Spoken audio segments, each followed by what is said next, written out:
Bapak, Ibu, dan Saudara sekalian kasih, setiap pribadi memiliki pilihan untuk menjalani hidupnya masing-masing. Pilihan itu senantiasa merupakan bagian terpenting yang memberikan konsekuensi bagi orang-orang yang mengambil pilihan itu sendiri. Kesadaran akan pilihan nampak dalam penerimaan konsekuensi oleh pribadi yang bersangkutan.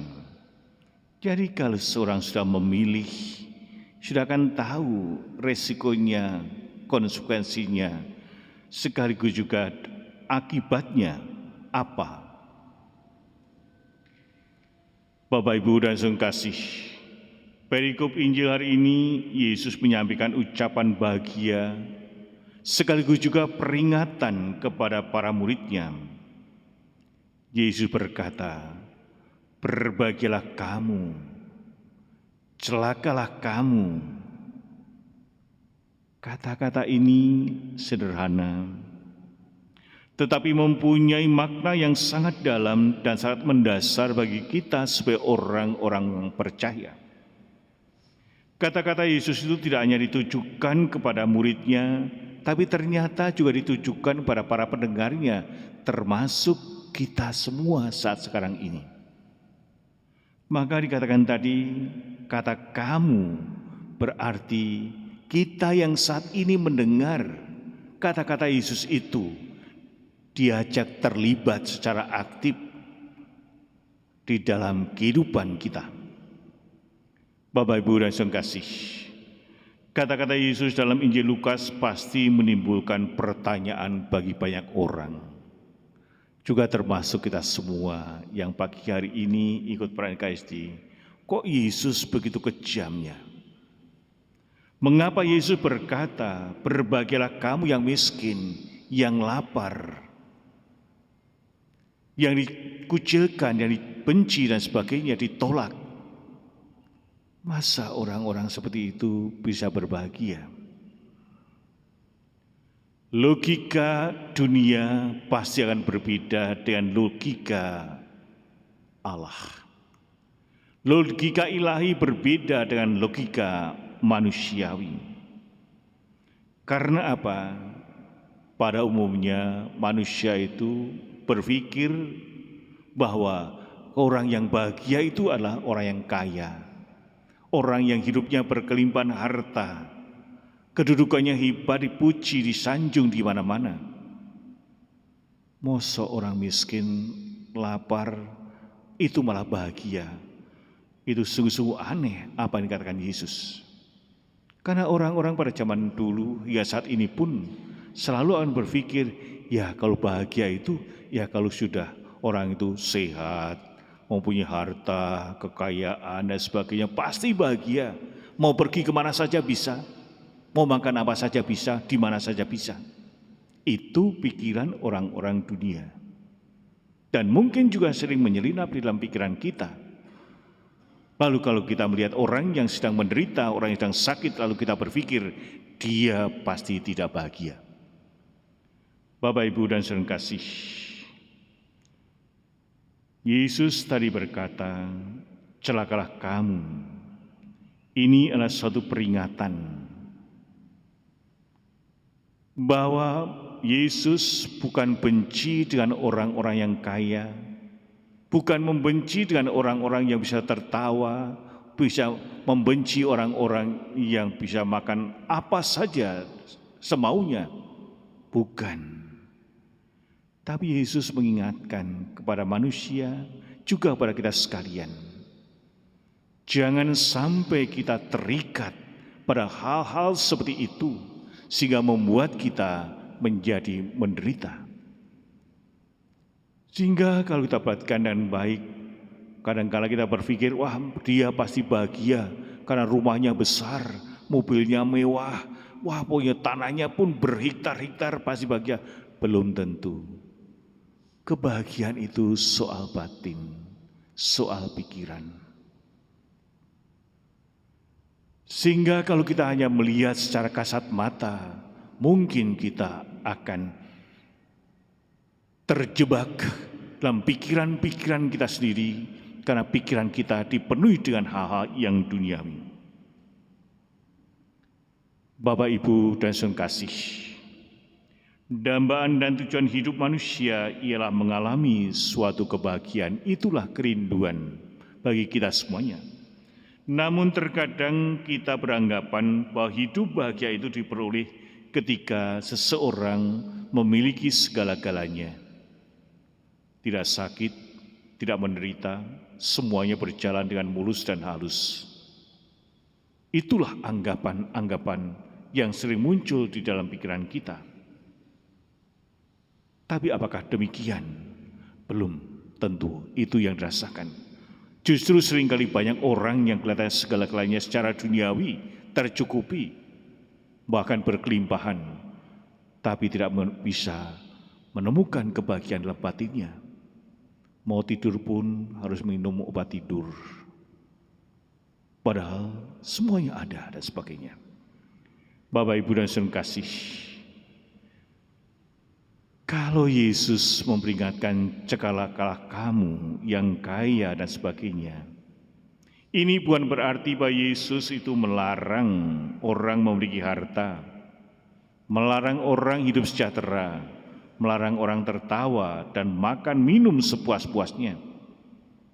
Sabda celakalah kamu adalah peringatan keras bagi kita semua, bagi orang-orang juga para murid pada waktu itu, untuk tidak menjadikan harta, kekayaan, kedudukan itu menjadi suatu penghalang bagi manusia, bagi kita untuk berjumpa dengan sesama manusia dan berjumpa dengan Allah.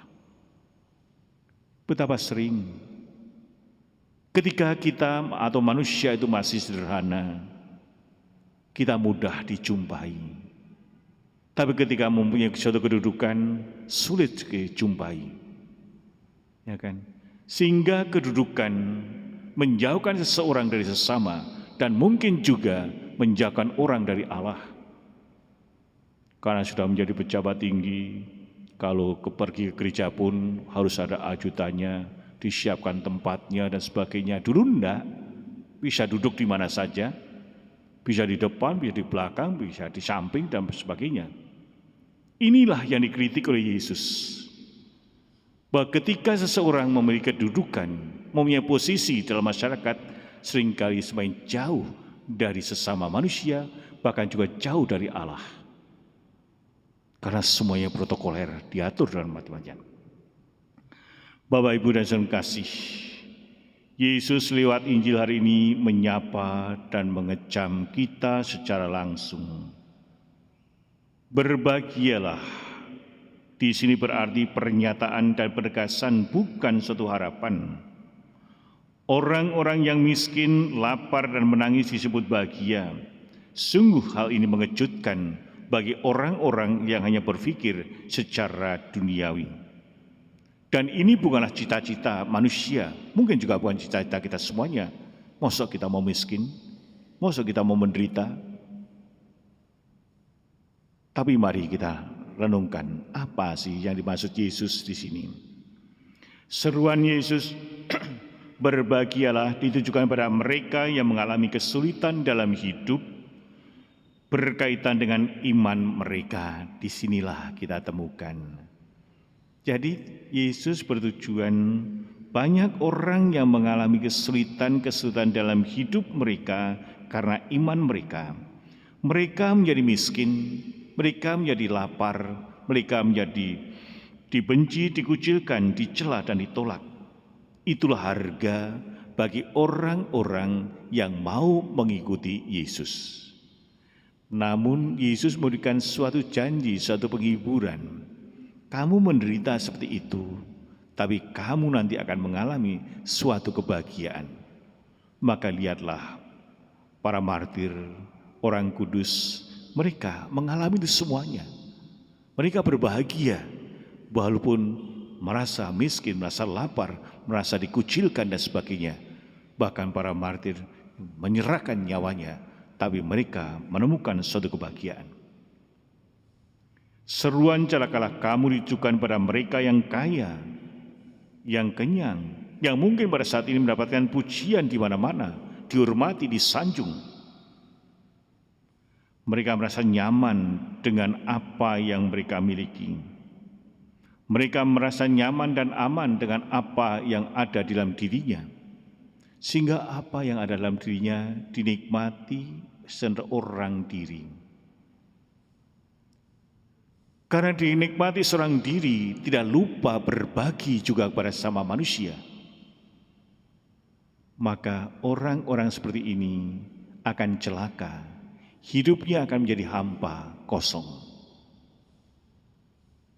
Teman susah, karena tidak mau berteman, apalagi mencari Tuhan dalam hidupnya. Inilah yang kritik oleh Yesus, di mana manusia begitu mengandalkan harta miliknya, hal-hal yang duniawi, sehingga lupa dengan sesama manusia yang ada di sekitarnya, bahkan juga lupa dengan Sang Pencipta.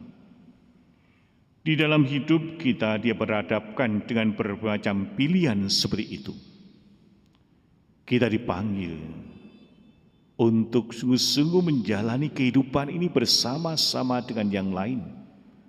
Hidup kita harus bersama dengan orang-orang yang ada di sekitar kita. Kita harus membangun suatu kebersamaan, membangun persaudaraan. Disinilah Yesus mau menekankan betapa indahnya hidup dalam komunitas yang mau saling berbagi. Berbagi segala sesuatu yang kita miliki, juga berbagi dalam kekayaan spiritual. Maka marilah kita mohon berkat pada Tuhan, agar kita sungguh-sungguh berani menjatuhkan pilihan bahwa mengikuti Yesus itu memang ada risikonya. Risiko dikucilkan, risiko dibenci, risiko lapar dan haus, tetapi Allah menjanjikan bahwa orang-orang yang berani menanggung suatu penderitaan seperti itu, dia akan mengalami suatu kebahagiaan nanti. Mungkin saat ini tampaknya menderita, tapi batinnya tetap merasakan bahwa dia dekat Allah dan juga dekat dengan sesama yang ada di dalam keluarga, dalam masyarakat, maupun juga di dalam gereja dimanapun kita hidup dan berkarya itu sendiri.